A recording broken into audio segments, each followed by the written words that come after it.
আসসালামু আলাইকুম রহমতুল্লাহি ওয়া বারাকাতুহু। এখন আমরা যাচ্ছি কাপাসিয়া ঘাটে।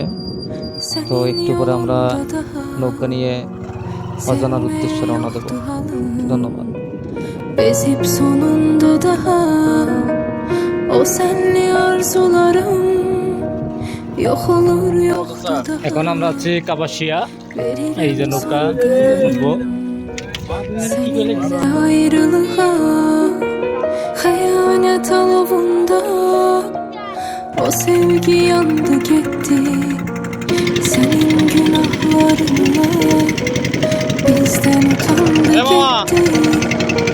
Unutursan her şeyi ben kesip yeniden sevişmemizin এইমাত্র আমরা tadını আসলাম তরমুজ খেতে। তো alabilsen দেখেন özgeden. কৃষকরা কিরকম Bu soyuk akşamlar senden soyuyor kalbim ya da düşse de öten আপনাদের হচ্ছে seni বাড়ি কোন জায়গায় হবে? yüreğimden sildim.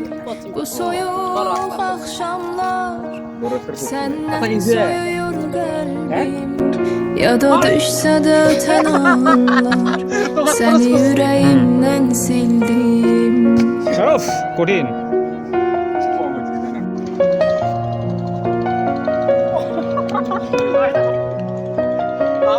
এই যে আমার এখানে কোন কি আবার আসবো বাবু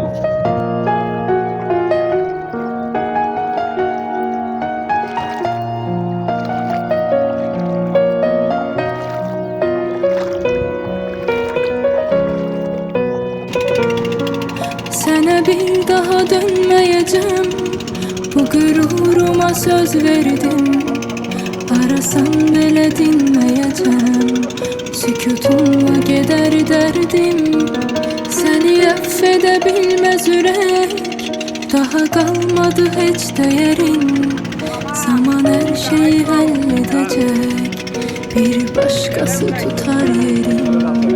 Bu soyuk akşamlar senden soyuyor kalbim ya da düşse de öten anlar seni yüreğimden sildim.